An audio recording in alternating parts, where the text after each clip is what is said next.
बार एक हरे भरे गांव में सैंडी नाम की एक छोटी गिलहरी रहती थी। सैंडी एक साहसी और चंचल गिलहरी थी, जिसे ऊंचे पेड़ों और रंग बिरंगे फूलों से भरे विशाल जंगल की खोज करना पसंद था।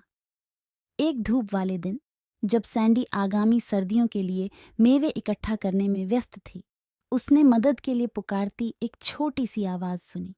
उत्सुकतावश उसने आवाज का पीछा किया और एक कांटेदार झाड़ी में एक छोटे पक्षी को फंसा हुआ पाया। ट्वीट नामक छोटे पक्षी का पंख घायल हो गया था और वह उड़ नहीं पा रहा था। सैंडी को ट्वीट के लिए खेद हुआ और वह जानती थी कि उसे मदद करनी होगी। उसने सावधानी से पक्षी को कंटीली शाखाओं से सुलझाया और कोमल शब्दों से उसे सांत्वना दी। ट्वीट आभारी था और उसने सैंडी से कहा कि उसे अंधेरा होने से पहले अपने घोंसले तक पहुंचने की जरूरत है।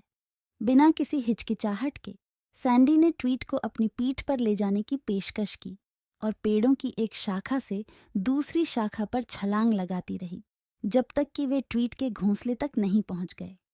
एक बार जब वे पहुंचे तो ट्वीट का परिवार उसे सुरक्षित और स्वस्थ देखकर बहुत खुश हुआ। उन्होंने सैंडी को उसकी दयालुता के लिए धन्यवाद दिया और ट्वीट ने सैंडी से हमेशा दोस्ती बनाए रखने का वादा किया।